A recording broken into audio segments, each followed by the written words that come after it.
Hello friends, मैं हूं आपका दोस्त राम भुवन।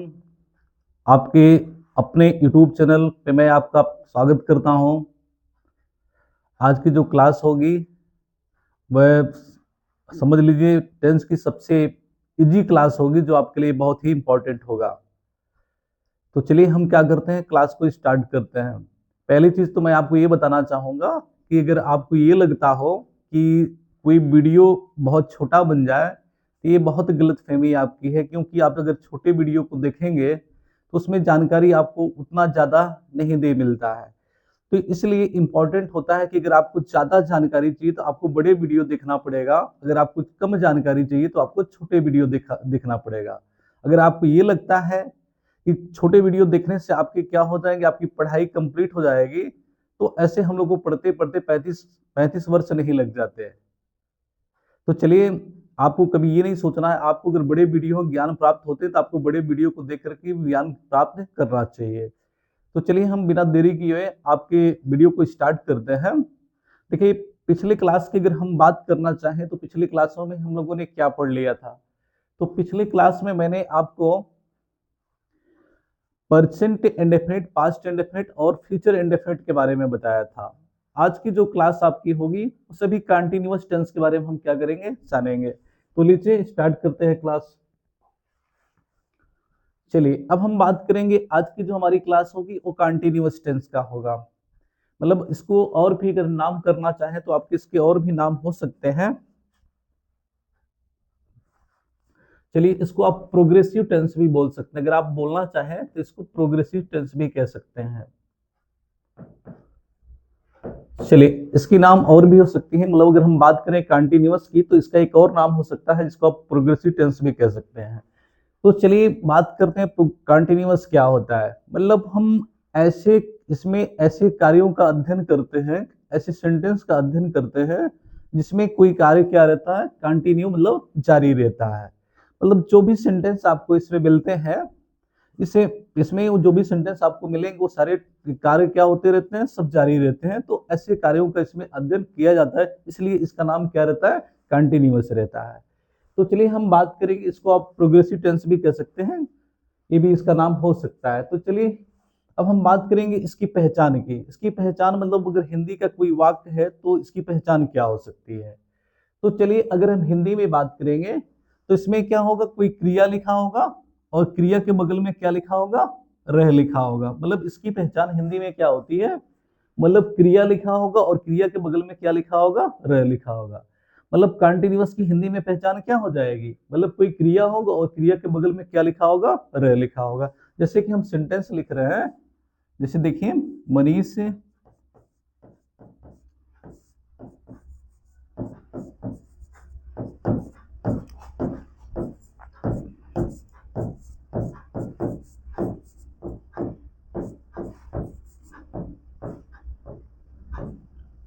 चलिए सेंटेंस को देखिए।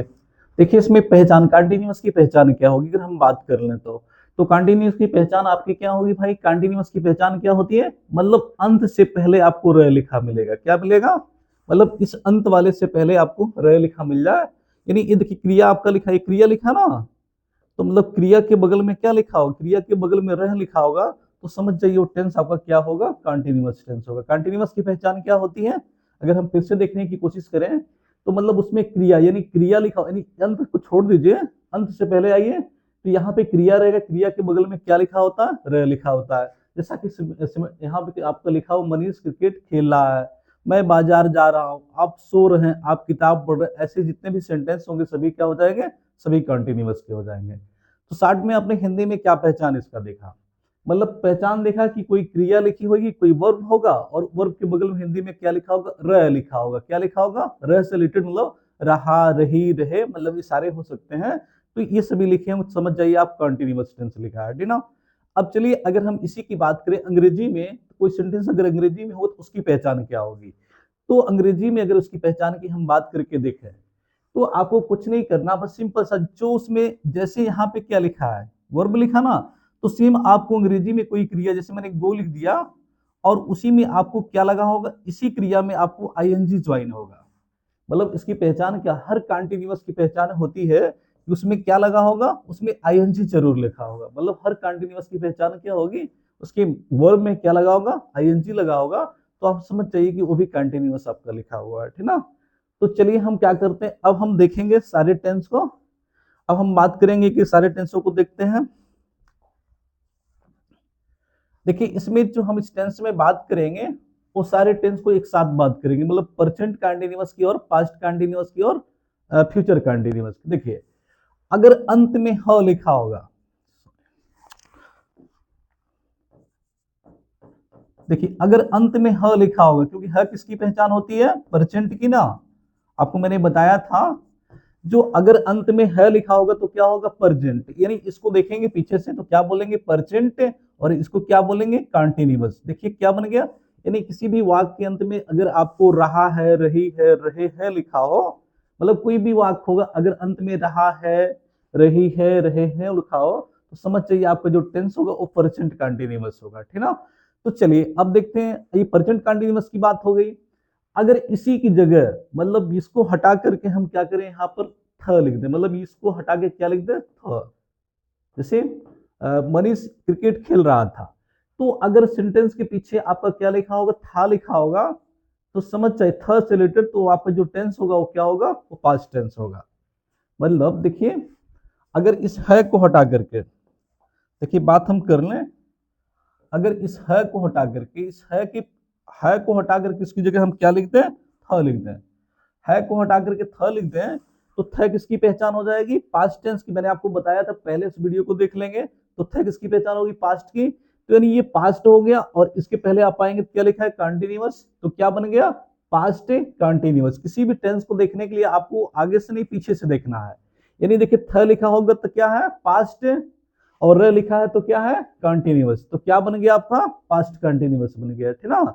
चलिए अब हम देखते हैं, अगर इसी के पीछे हम क्या लिख दें, इसी के पीछे होगा लिख दें।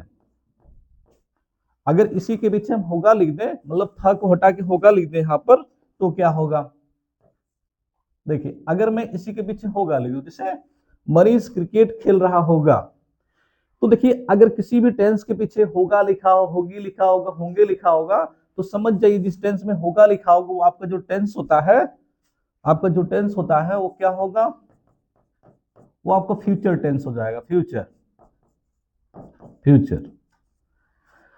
देखिए अगर किसी भी टेंस के लास्ट में क्या लिखा होगा, होगा, होगी, होंगे लिखा होगा, समझ जाइए फ्यूचर लिखा। अब देखिए होगा के साथ यहाँ पे रह लिखा है, तो होगा मतलब फ्यूचर हो गया, रह लिखा तो क्या हो गया, कंटिन्यूअस। क्या हो गया, कंटिन्यूअस। तो कौन कंटिन्यूअस हो गया, फ्यूचर कंटिन्यूअस।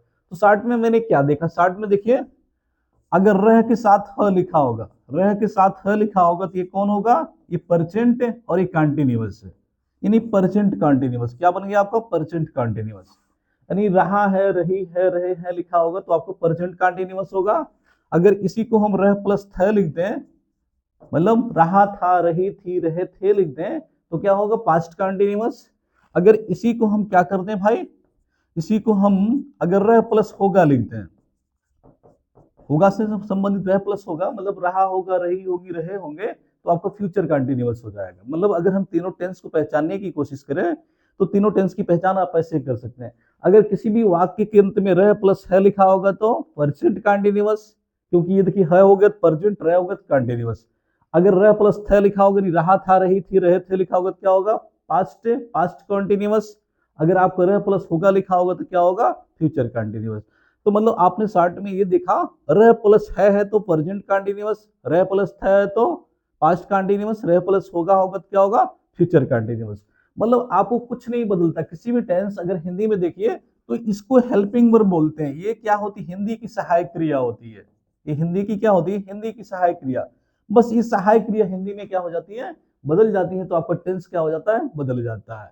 देखिए ये नहीं करेंगे आप, मनीष क्रिकेट खेल रहा है तो प्रेजेंट कंटिन्यूअस, खेल रहा था तो पास्ट कंटिन्यूअस, खेल रहा होगा तो फ्यूचर कंटिन्यूअस। तो आपको ज्यादा कुछ नहीं करना, ज्यादा आपको रटने की जरूरत नहीं है। र प्लस है आएगा तो प्रेजेंट कंटिन्यूअस, र प्लस है आएगा तो पास्ट कंटिन्यूअस, र प्लस होगा आएगा तो फ्यूचर कंटिन्यूअस। बस आपको इतना से याद करना है। तो चलिए अब हम देखते हैं किसी सेंटेंस को बनाने के क्या रूल्स हो सकते हैं, उस पर हम डिस्कस करेंगे। चलिए अब हम बात करते हैं, अगर कोई सेंटेंस बनता है तो मतलब किसी भी सेंटेंस को बनाने के लिए आपका स्ट्रक्चर क्या हो सकता है, मतलब किसी भी कॉन्टिन्यूअस को आपको बनाना है तो आप कैसे बनाएंगे इसको, ठीक ना। तो चलिए हम बात करके देखते हैं। अब यहाँ पे जो सेंटेंस आपका होगा अफर्मेटिव सेंटेंस होगा। क्या होगा? अफर्मेटिव सेंटेंस, उसकी हम बात करेंगे। तो चलिए एक सेंटेंस हम ले लेते हैं। चलिए एक सेंटेंस यहाँ मैं लिख देता हूं, जैसे राम क्रिकेट खेल रहा है, खेल रहा है, क्रिकेट खेल रहा है। तो देखिए ये आपका क्या होगा? अफर्मेटिव सेंटेंस, मतलब जिसमें नहीं का प्रयोग नहीं होता उसे हम अफर्मेटिव बोलते हैं। खेल रहा है तो प्रेजेंट कंटीन्यूअस होगा, खेल रहा था तो क्या होगा? पास्ट कंटीन्यूअस, खेल रहा होगा तो क्या हो जाएगा? फ्यूचर कंटीन्यूअस, है ना।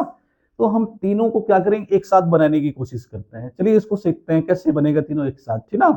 तो देखिए मैंने आपको मोटा मोटा रूल्स क्या बताया, तो बार बार आपको किसी भी स्ट्रक्चर को याद करने की जरूरत नहीं है।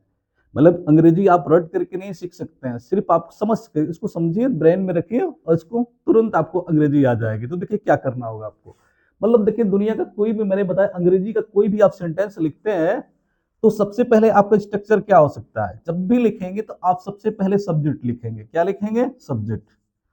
देखिए चाहे वो प्रेजेंट का कंटीन्यूअस होगा, मैंने अभी जो बात किया, चाहे वो प्रेजेंट का कंटीन्यूअस होगा,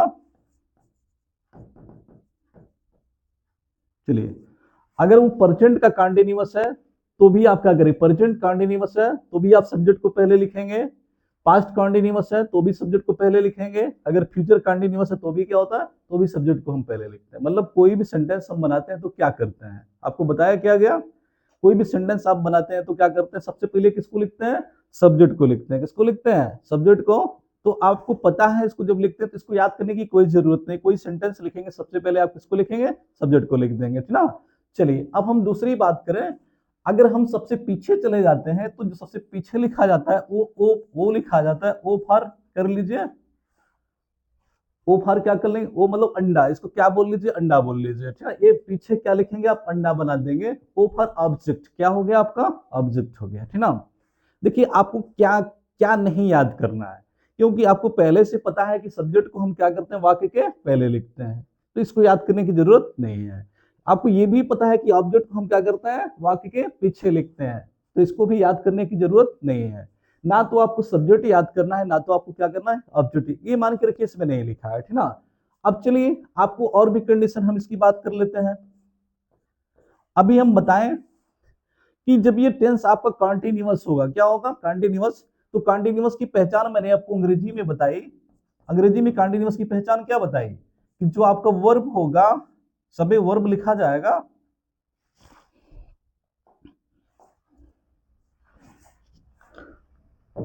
हाँ जो वर्ब होगा उस वर्ब में आपको क्या लगाना है? इसी वर्ब में आपको आईएनजी जोड़ना है, इसी वर्ब में आपको आईएनजी जोड़ना है, इसी वर्ब में आपको आईएनजी जोड़ना है।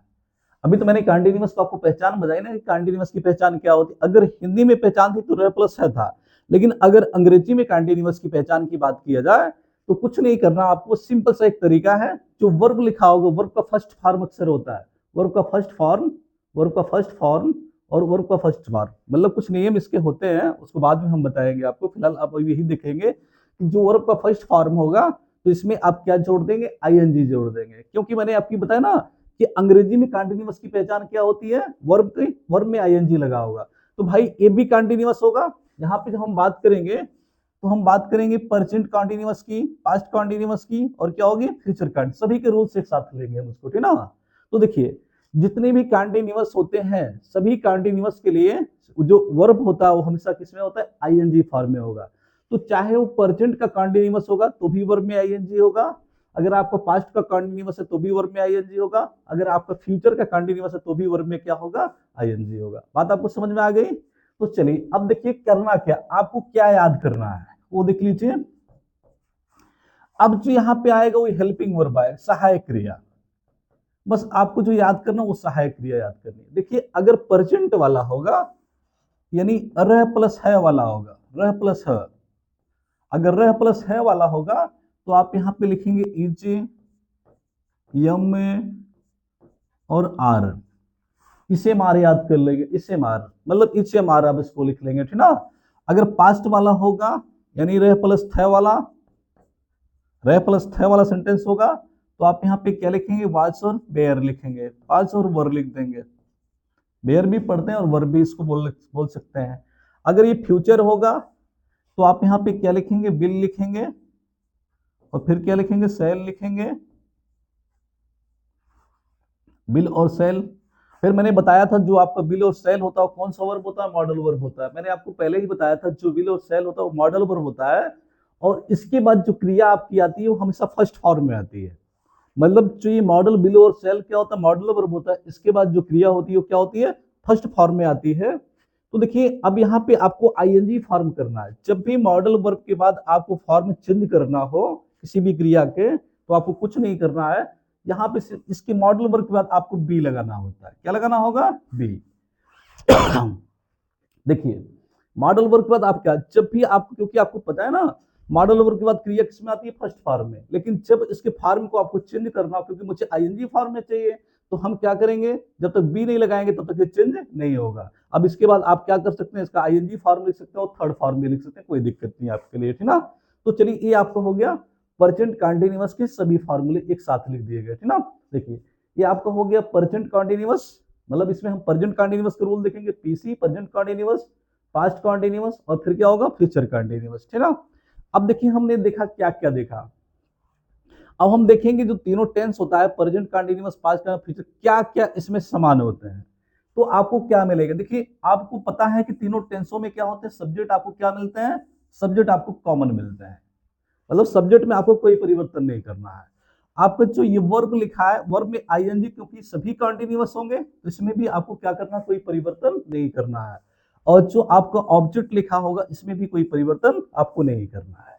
देखिए परसेंट कंटिन्यूअस फीचर सभी में क्या समान हो गया, सभी में सब्जेक्ट क्या होते हैं, कॉमन होते हैं, सभी में वर्ब में क्या होता है, आईएनजी लगा, ये भी क्या होते हैं, कॉमन होते हैं, और सभी में क्या लगा होता है, ऑब्जेक्ट लगा होता है, ये सभी क्या होते हैं, कॉमन होते हैं। अब देखिए क्या बदला क्या, अब देखिए सहायक क्रिया बदल रही है। अगर है लिखा होगा तो आप इजेम आर का प्रयोग करेंगे, थ लिखा होगा तो आज और वेयर का, अगर होगा वाला लिखा होगा, होगा वाला यानी होगा होगी वाला, तो आप क्या करेंगे, विल बी और शैल बी का प्रयोग करेंगे, ठीक ना। तो चलिए देखिए क्या करना होगा। अब आपको कर्ता यहाँ पे क्या लिखा, एक वचन ना, अगर कर्ता आपका एक वचन होगा, एक वचन, तो आप इसमें से क्या लिखना आपको, अगर एक वचन होगा तो आप इसमें से लिखिएगा इचएम, मतलब एक वचन होगा तो इज लिखेंगे, एक वचन होगा तो इज लिखेंगे, अगर आई होगा तो आप क्या करेंगे, एम लिखेंगे, और बहुवचन करता होगा तो आप क्या लिखेंगे, आप आर लिखेंगे। पहले से आपको पता होना चाहिए क्या क्या लिखना आपको। अगर आई लिखा है तो आई के साथ आपको, आई करता होगा तो आई के साथ यम लिखना है, एक वचन के साथ क्या लिखना है, इच लिखना है, बहुवचन के साथ क्या लिखना है, आर लिखना, ये कर लेंगे, ठीक ना। अब देखिए इसमें क्या करना होगा आपको, जहां पे इचियम लिखा है, जहां पे इचियम मतलब एक वचन और आई के साथ, एक वचन और आई के साथ, यानी इसके साथ इज और एम के साथ आप वाज का प्रयोग करेंगे, और जहां पे आर का प्रयोग करते तो वहां पे हम क्या करेंगे, वर का प्रयोग करेंगे, बहुवचन का प्रयोग करेंगे, ठीक ना। आप इसको देख लीजिए। फिर मैंने इसको आपको पहले से बताया, जब आई और बी होगा तो आप सेल का इस्तेमाल करेंगे, और अन्य जब कभी कोई भी होगा तो आप उसके साथ क्या करेंगे, बिल का इस्तेमाल करेंगे। ये पहले से आपको बताया गया था, ठीक ना। तो चलिए हम क्या करते हैं, किसी एक सेंटेंस को बना करके देखते हैं, ठीक ना। तो चलिए सेंटेंस लिखा है, राम क्रिकेट खेल रहा है, तो इसमें जो आपका सब्जेक्ट लिखा हो कौन हो गया, राम, तो लिख लीजिए राम। अब खेल रहा है तो भाई कौन टेंस है, परसेंट, तो परसेंट में हमें क्या लगाना, या तो इज, या तो यम, या तो आर लगाना है। तो जब एक वचन होगा तो आप क्या करेंगे, इज लगाएंगे, तो यह एक वचन है तो क्या लगाएंगे, इज, तो आपका बन गया एज, ठीक ना। अब देखिए भाई इसके बाद हमने इज मार में से लिख लिया, अब हम जो वर्ब हो वो लिखेंगे, वर्ब क्या है, खेलना, तो खेलना किसमें होता है, प्लेइंग, प्ले, और इसमें हमें क्या लगा देना, आईएनजी, तो क्या बन गया, प्लेइंग। फिर हमें क्या खेल रहा है, क्रिकेट, तो यहाँ पे पीछे क्या लिख देंगे, क्रिकेट, तो आपको ये बन गया क्रिकेट खेल रहा है, रह प्लस है वाला बन गया, ठीक ना। अब इसी को अगर आपको पास्ट बनाना हो कि मतलब क्रिकेट खेल रहा था, तो आपको कुछ नहीं करना है, जहां पे इज लिखा होगा वहीं पे आप क्या लिखेंगे, वाच लिख देंगे। तो देखिए यहाँ पे क्या लिखा है, इज लिखा है ना, तो बस आप कुछ नहीं, इसको कॉपी कर दीजिए, जहां पे इज लिखा है वहीं पे वाच लिख दीजिए, वाच, और इसको कॉपी करिए तो क्या बनेगा, प्लेइंग, और फिर क्या होगा, क्रिकेट। देखिए आप ये रह प्लस थ वाला हो गया, रह प्लस थ, है ना, रह प्लस है। अब इसी को अगर हम बनाएंगे, मतलब राम एक क्रिकेट खेल रहा, राम क्रिकेट खेल रहा होगा, तो जब फ्यूचर में बनाएंगे तो फिर क्या करेंगे, देखिए जहां पे आई और बी लिखा होगा वहां पे हम सेल भी लिखेंगे, अन्य कोई करता होगा तो बिल। तो राम आपका क्या है भाई, राम दूसरा करता है ना, तो राम के साथ आप क्या लिखेंगे, बिल, और बिल के साथ आपको क्या लगाना है, बी, और इसमें आईएनजी लगा देंगे तो क्या हो जाएगा, playing, playing cricket, playing cricket हो जाएगा, ठीक ना।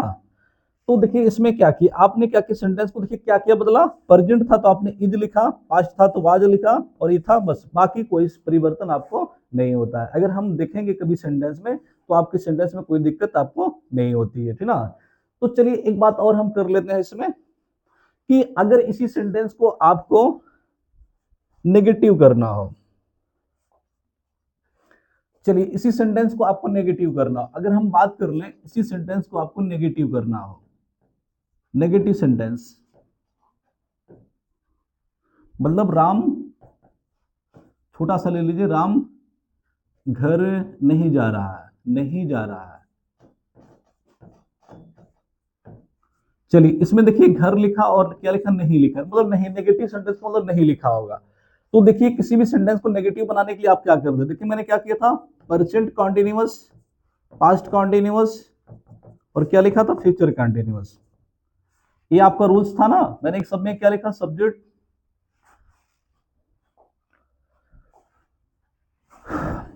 ये सभी में मैंने क्या लिखा, सब्जेक्ट, इसमें भी क्या लिखा, सब्जेक्ट, इसमें भी क्या लिखा, सब्जेक्ट लिखा, है ना।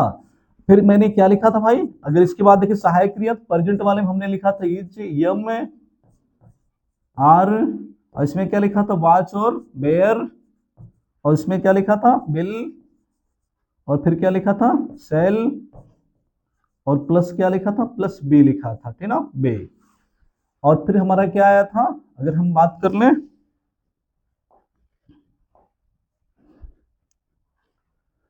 वर्ब में आईएनजी, और इसमें भी वर्ब में आईएनजी, इसमें भी वर्ब में आईएनजी, और प्लस आपका जो पीछे लिखा था वो क्या लिखा था, वो ऑब्जेक्ट लिखा था।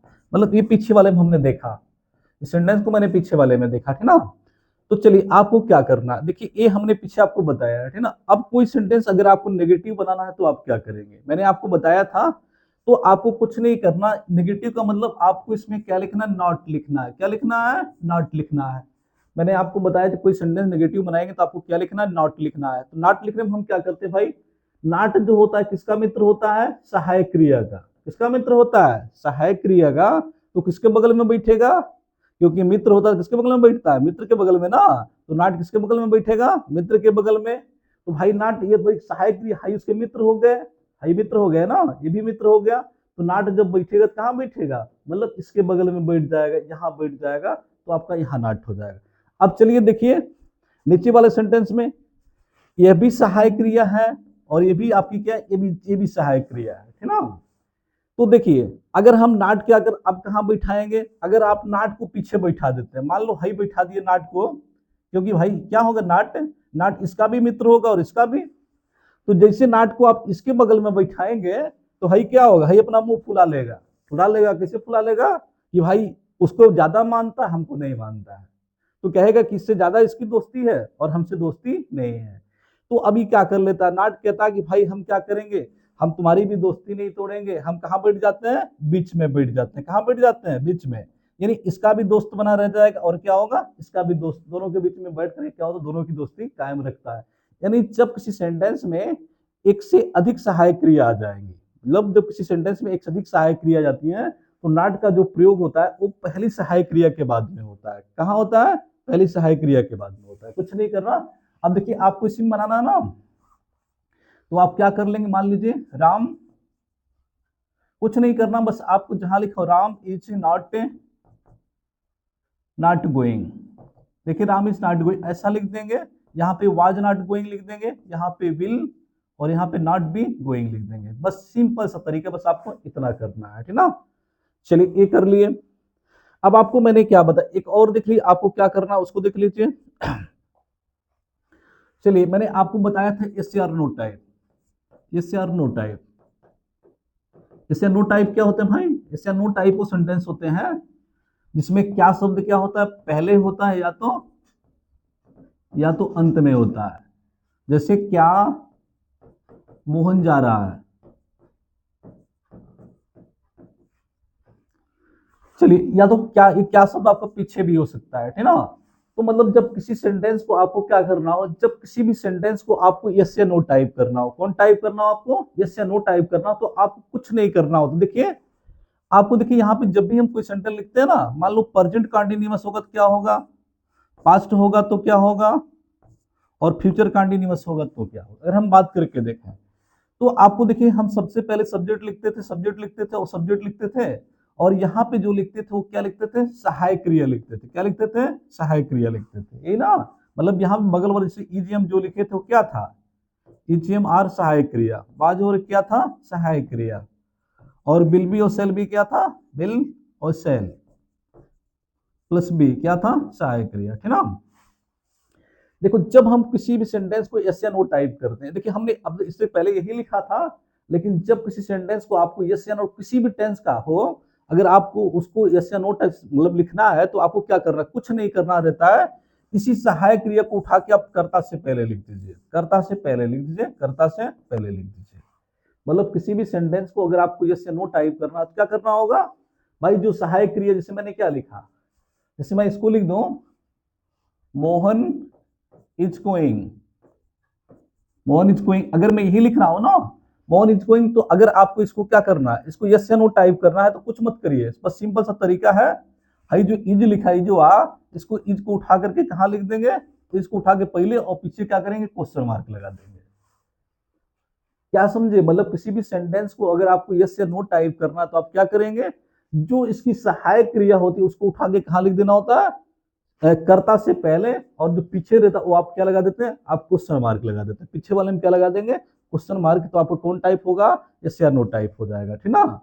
बात आपको समझ में आ रही है। मतलब किसी भी सेंटेंस को यस या नो टाइप बनाने के लिए आप क्या करते हैं, जो उसकी सहायक क्रिया होती है उस सहायक क्रिया को उठा के कहां लिख देंगे, कर्ता से पहले लिख देंगे। यहाँ पर देखिए, यहाँ पे इसकी दो सहायक क्रिया है ना, हाई सहायक क्रिया होगी, आपकी ये भी सहायक क्रिया होगी।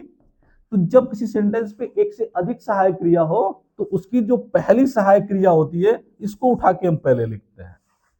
मतलब जब किसी सेंटेंस में एक से अधिक सहायक क्रिया होगी, तो हम क्या करेंगे, जो पहला वाला सहायक क्रिया होता है इसको उठा के यहां लिख देते हैं, और अंत वाला वही का वही बना देते हैं, सब्जेक्ट के बाद यहाँ पे बी क्या होगा, बना होगा। आइए एक सेंटेंस हम इसको भी कर लेते हैं, उसको देखिए।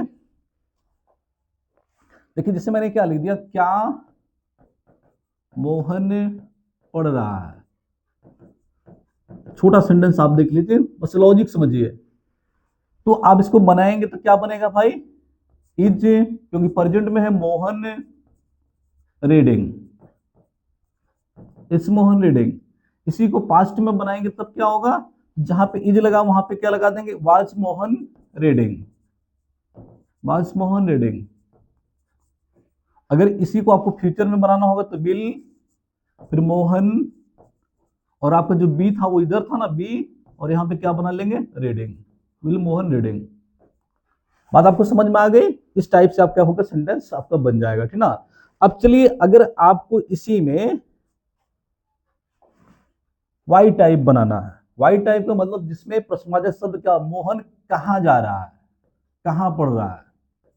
वाई टाइप में क्या होता है, वाई टाइप में जो क्वेश्चन वर्ड होते हैं वो कहाँ लिखे होते हैं, वो हमेशा वाक्य के बीच में लिखे होते हैं। कहाँ लिखे होते हैं, वाक्य के बीच में लिखे होते हैं। मतलब जब भी आप वाई टाइप के सेंटेंस में जाते हैं, तो जो क्वेश्चन वर्ड होते हैं कहाँ लिखे होंगे, बीच में।